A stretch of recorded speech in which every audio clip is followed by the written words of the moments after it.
বিগত সরকারের মতো বাংলাদেশে একদলীয় শাসন ব্যবস্থা কায়েমের চেষ্টা করছে বিএনপি সরকার বলে জানান জামাত ইসলামীর আমির ডাক্তার শফিকুর রহমান। নারায়ণগঞ্জের ঈদগাহ ময়দানে মহানগর জামাত ইসলামীর কর্মী সভায় যোগ দিয়ে একথা বলেন তিনি। জামাত আমির বলেন, সরকার চাঁদাবাজদের হাত আটকাতে পারেনি, তাই জনগণের ভাগ্যের পরিবর্তন হয়নি। গণভোট প্রসঙ্গে তিনি বলেন, প্রায় ৭০% জনগণের রায়ের আলোকে সকল সংস্কার বাস্তবায়ন করতে হবে, না হলে জনগণ সরকারের সামনে হিমালয় পাহাড় হয়ে দাঁড়াবে বলেও জানান বিরোধী দলীয় নেতা। একদলীয় শাসন বাংলাদেশে কায়েম করার চেষ্টা করা হচ্ছে। ইতিহাস ভুলে গেলে হবে না। শেখ মুজিবুর রহমান সাহেব একদলীয় বাকশাল কায়েম করেছিলেন না, অর্ধ বছরও ক্ষমতায় থাকতে পারেননি এরপরে। সুতরাং একদলীয় শাসনে দেশের মানুষ মেনে নেবে না। সংসদে দাঁড়িয়ে বিরোধী দলকে তুচ্ছ তাচ্ছিল্য করার এই সংস্কৃতি চালু করেছিল আওয়ামী লীগ। সবচেয়ে বেশি গালি দিত বিএনপিকে, সাথে সাথে আমাদেরকেও একটু রাখতো, ছাড় দিত না। এখন বিএনপিও ওই পুরানো আওয়ামী লীগ যা বলতো সেই পুরানো আমলের কথাগুলো এখন তারাও জপা শুরু করেছে। যে কথাগুলা জপতে জপতে আওয়ামী লীগ গিয়ে পড়ছে দিল্লিতে, আপনারা সেই কথাগুলা জপতে জপতে কোথায় গিয়ে পড়বে? কার্যক্রম নিষিদ্ধ আওয়ামী লীগের প্রতিষ্ঠাবার্ষিকী ঘিরে সুনির্দিষ্ট কোনো হুমকি নেই বলে জানিয়েছেন অতিরিক্ত police commissioner S N. Mohammad Nazrul Islam. তবে পুলিশ সতর্ক অবস্থানে রয়েছে বলে জানান তিনি। শীর্ষ সন্ত্রাসী সজলকে গ্রেফতার এবং বিপুল পরিমাণ অস্ত্র ও গুলি উদ্ধার উপলক্ষে সকালে ডিএমপি মিডিয়া সেন্টারে আয়োজিত ব্রিফিংয়ে সাংবাদিকদের প্রশ্নের জবাবে কথা জানান ডিএমপির ক্রাইম অ্যান্ড অপারেশনস বিভাগের অতিরিক্ত পুলিশ কমিশনার। এ সময় তিনি বলেন, যাত্রাবাড়ির থানা পুলিশ গতরাতে অভিযান চালিয়ে পুলিশের লুণ্ঠিত 2টি অস্ত্র ও 5 রাউন্ড গুলি সহ মোট 77 রাউন্ড গুলি, 4টি ম্যাগাজিন ও হিরোইন সহ মোট 4 জন আটক করেছে। এ বিষয়ে গেন্ডারিয়া থানায় অস্ত্র ও মাদক আইনে 2টি মামলা করা হয়েছে। আমাদের সামনে বড় প্রোগ্রাম যেটা 10ই মহররম আশুরার প্রোগ্রাম, সাথে আপনারা জানেন যে 23শে জুন একটা দলের প্রতিষ্ঠা বার্ষিকী। তো আমরা সর্বোচ্চ সতর্ক অবস্থায় আছি। আমাদের পুলিশি যে কার্যক্রম, যে নিরাপত্তামূলক ব্যবস্থা, নগরবাসীকে নিরাপত্তা দেওয়ার জন্য বিগত দিনে যে ধরনের ব্যবস্থা নেওয়া হয়েছে, সেই আলোকে আমরা নতুন করে পরিকল্পনা, নতুন করে নিরাপত্তা চেকপোস্ট এবং অপারেশন এটা আমাদের অব্যাহত আছে এবং এটা থাকবে। স্পেসিফিক কোনো থ্রেট, আশঙ্কা কোনো কিছু নাই। প্রযুক্তির অপব্যবহার রোধ ও পরীক্ষার স্বচ্ছতা বজায় রাখতে ডিজিটাল মাধ্যমে নকলের সাজার বিধান যুক্ত করে পাবলিক পরীক্ষা আইন মন্ত্রিসভায় পাশ হয়েছে বলে জানিয়েছেন শিক্ষামন্ত্রী আনম এহসানুল হক মিলন। রাজধানীর কৃষিবিদ ইনস্টিটিউশন মিলনায়তনে রোটারি বাংলাদেশ আয়োজিত লিডার্স ট্রেনিং সেমিনার অনুষ্ঠানে প্রধান অতিথির বক্তব্যে তিনি এ তথ্য জানান। মন্ত্রী বলেন, শুধুমাত্র উচ্চশিক্ষার পেছনে না ছুটে তরুণ প্রজন্মকে দক্ষ জনশক্তিতে রূপান্তর করাই প্রধানমন্ত্রীর মূল লক্ষ্য। রোটারিয়ানের the 4-way test Rotary, so এটা খুব ভালো জিনিস। ইতিমধ্যে আমাদের মাননীয় প্রধানমন্ত্রী তিনি শিক্ষা ব্যবস্থাকে পূর্ণ আদল থেকে বেরিয়ে এসে নতুন ভাবে যেন আমরা করতে পারি সেই যাত্রা তিনি শুরু করেছেন। যদি কেউ ডিজিটালি নকল করে, এটা সাজার ব্যবস্থা নেই।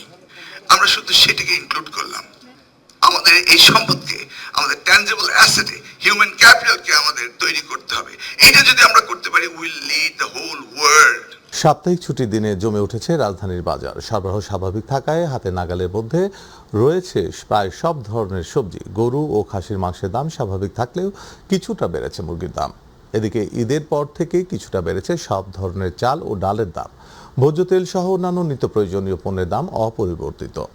শবনম মামুনির রিপোর্টে বিস্তারিত। ছুটির দিন হওয়ায় রাজধানীর বাজারে বেড়েছে ক্রেতাদের চাপ, বেড়েছে বিক্রেতাদের ব্যস্ততা। কিছু সবজির দাম ওঠানামা করলেও ক্রেতারা বলছেন সহনশীল রয়েছে প্রায় সব ধরনের সবজির দাম। অনেকের মতে কিছু পণ্যের দাম এখনো নিম্ন আয়ের মানুষের নাগালের বাইরে। শসা আছে 60 টাকা, করলা 60 টাকা, পটল 40 টাকা, কচু ছড়া 60 টাকা। আপনি সবকিছু দাম মোটামুটি কম আছে, নিয়ন্ত্রণে আছে বাজার। কাঁচা বাজার করতে সবসময়ের জন্য হিমশিম খেতে হয়, কিন্তু আজকে বাজারে এসে দেখলাম অনেকটাই কম। যদি আরেকটু কম হতো তাহলে সবজি মানে আমরা গরিব মানুষ যারা আছে তারা সবাই খেতে পারতো। 15-20 টাকা যদি পটলের কেজি হয়, এই পটল কেজি বানাতে খরচ আছে 12 টাকা। এসছে দাম আর কম থাকলেই কৃষককে চাষ করবে না। এদিকে সরবরাহ স্বাভাবিক থাকলেও ঈদের পর থেকেই বাড়তি সব ধরনের চালের দাম, নতুন করে বেড়েছে কিছু ডালের দামও। যা বাড়ার আগে বাড়ে দিয়েছে, নতুন করে কোনো পণ্যের দাম বাড়ে নাই। তবে মসুর ডাল এবং বুটের ডাল, ছোলা, মুগ ডাল এটি কিছু সামান্য দাম বাড়ছে, 2-4 টাকা বাড়ছে। যখন কৃষকের চাউল ছিল তখন কিন্তু চাউলের দাম অলরেডি কমে ছিল, কৃষকের হাত থেকে চলে আসছে, ওনারা ঈদের পর দাম বাড়ায় দিচ্ছে মতো। হ্যাঁ, এখন চাউলের দাম ঈদের পর যেটা 4-5 টাকা বাড়ছে ওই অবস্থায় স্থিতিশীল আছে। মাছ মাংসের দাম আগের মতো থাকলেও গত সপ্তাহের তুলনায় কিছুটা বেড়েছে মুরগির দাম। ব্রয়লার মুরগি গত সপ্তাহে 150 টাকা করে কিনেছে, এই সপ্তাহে 160 হয়ে গেছে। ব্রয়লার আমরা আজকে বিক্রি করতেছি 160 টাকা, 55 টাকা কেজি। গত সপ্তাহ থেকে এই সপ্তাহে কেজিতে 5 টাকা বাড়ছে, বেশি বাড়ে না। কিন্তু সোনালী যেটা অরিজিনাল বা সোনালী মুরগি সেটা আমরা আজকে বিক্রি করতেছি 40 থেকে 50 টাকা। গত সপ্তাহ থেকে এই সপ্তাহে কেজিতে 20 টাকা বাড়ছে। অন্যদিকে অপরিবর্তিত রয়েছে ভোজ্য তেল সহ অন্যান্য নিত্য প্রয়োজনীয় পণ্যের দাম। এক্ষেত্রে বাজার মনিটরিং এর পাশাপাশি সব ধরনের পণ্যের দাম সহনীয় পর্যায়ে আনার দাবি ক্রেতাদের। শবনম অবনী, মাই টিভি, ঢাকা। 2 কিলোমিটারের শহর রক্ষা বেড়িবাঁধের অভাবে অনিরাপদ মহানগরী বরিশাল।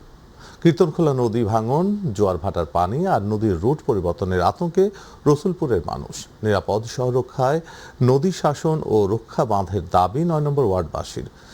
কীর্তনখোলার পার ঘুরে পারভেজ রাসেলের রিপোর্টে বিস্তারিত। 26 কিলোমিটারের কীর্তনখোলা নদীর পার ঘেঁষা ধান নদী আর খালের শহর বরিশাল। দখল দূষণ আর নদীর রুট পরিবর্তনে কয়েকবার বদলেছে এর মানচিত্র।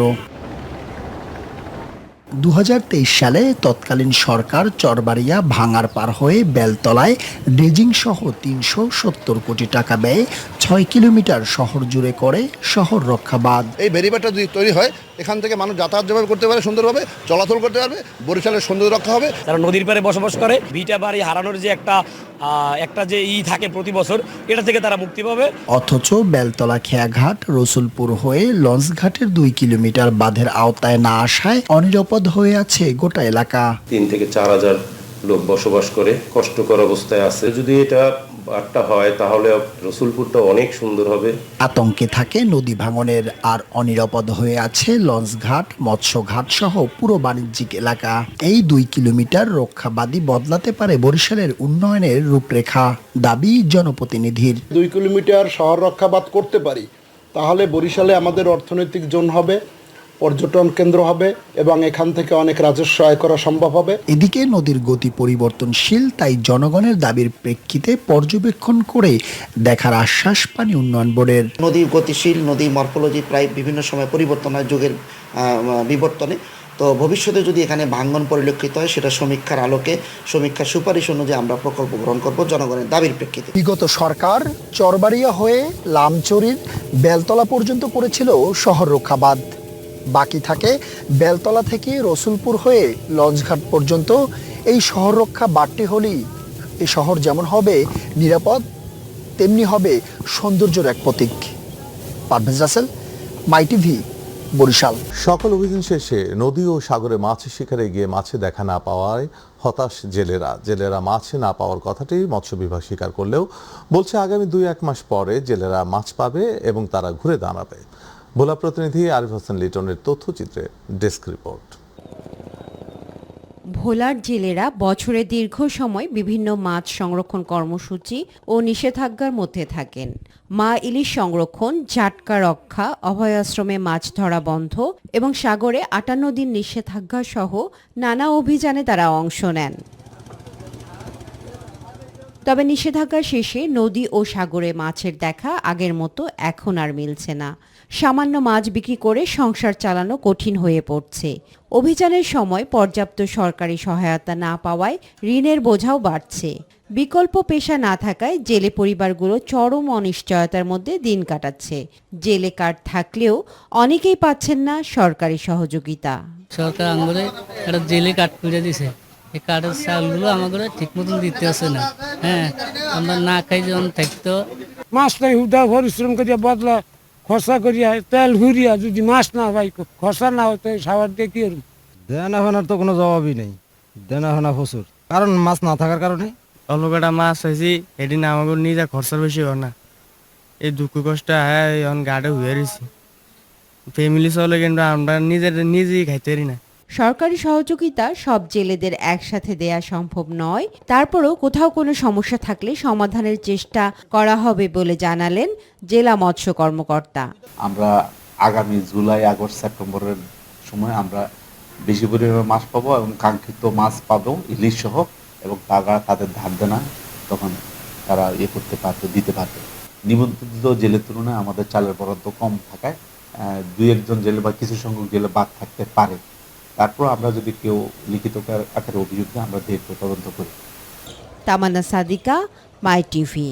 পৃথিবীতে মানব বসতি শুরুর পর অর্থনীতির প্রধান ভরসা ছিল কৃষি। তবে সময়ের পরিবর্তনে সেই জায়গা দখল করেছে তৈরি পোশাক শিল্প। রপ্তানি আয় থেকে নারীর ক্ষমতায়ন সবখানেই গুরুত্বপূর্ণ অবদান রাখছে এই খাত। তবে দীর্ঘদিনেও নিজের অধিকার বুঝে পায়নি নারীরা। সমাজে আজও তারা অবহেলিত। প্রতিনিধি মাহবুব আলমের তথ্যচিত্রে ডেস্ক রিপোর্ট। বাংলাদেশ বর্তমানে বিশ্বের দ্বিতীয় বৃহত্তম তৈরি পোশাক রপ্তানিকারক দেশ। দেশের মোট রপ্তানি আয়ের প্রায় 83% আসে এই খাত থেকে। জাতীয় অর্থনীতি ও জিডিপি প্রবৃদ্ধিতেও রয়েছে বড় অবদান। আর এই সাফল্যের পেছনে সবচেয়ে বড় শক্তি লাখো নারী শ্রমিক। গাজীপুরের বিভিন্ন কারখানায় কাজ করেন অসংখ্য নারী শ্রমিক। জীবন ও জীবিকার তাগিদে দিনরাত পরিশ্রম করেন তারা। দীর্ঘদিন ধরে তারা নানা ক্ষেত্রে অবমূল্যায়িত হলেও বর্তমানে এসব কর্মক্ষেত্রে এসেছে পরিবর্তন। নেওয়া হচ্ছে শ্রমিক বান্ধব নানা উদ্যোগ। যারা চাকরি করে এদের বাচ্চা রাখা হয়, তারপরে ছুটি পায়, বাচ্চা হইলে ছুটি পাওয়া যায় 4 মাসের। পরিচর্যাকারী হিসেবে আমি বাচ্চাদের দায়িত্ব পালন করি। পোশাক কারখানা শুধু কর্মসংস্থান নয়, বদলে দিচ্ছে নারীদের সামাজিক অবস্থানও। নিজেদের আয়ের মাধ্যমে তারা সহায়তা করছেন পরিবার ও জাতীয় অর্থনীতিকে। সংসারটা একটু ভালোভাবে চালানোর জন্য এই চাকরিটা করি, যাতে ভবিষ্যতে আমরা ভালোভাবে থাকতে পারি। 12 বছর ধরে চাকরি করি, গড়ে কিনছি, বাড়ি করছি, আর ছেলে মেয়েরা লেখাপড়া করাইছি, বাড়ি ঘর করছি। 2 মাস 7 বছর ধরে চাকরি করি। আমার মা বাপ এবং স্বামী, শ্বশুর শাশুড়ি নিয়ে ভালোই। আধুনিক ও পরিবেশ বান্ধব কর্মপরিবেশ নিশ্চিত করে এগিয়ে যাচ্ছে গার্মেন্টস খাত। সংশ্লিষ্টদের আশা, শ্রমিক ও মালিকের সম্মিলিত প্রচেষ্টায় বিশ্ববাজারে আরও উজ্জ্বল হবে made in Bangladesh. Health and safety যেটা, সেটা আমরা সবসময় কন্টিনিউয়াস, আমাদের ওয়েলফেয়ার অফিসাররা আছে, তারা কমপ্লায়েন্স অফিসার আছে, তারা সবসময় এটা মনিটরিং করতেছে এবং ডে বাই ডে আমরা বায়ারদের সাথে কমিউনিকেট করে এটা আরও সুন্দর একটা পরিবেশ যেন ধরে রাখতে পারি, সেটার জন্য আমরা সবসময় কাজ করে যাচ্ছি। আমাদের যে শ্রমিকগুলো আছে তাদেরকে যদি আরো বেশি করে ট্রেনিং করানো যায়, এদের অটোমেশনের উপর যদি কাজ করানো যায়, I think we will develop. Tamanna Sadika, my TV.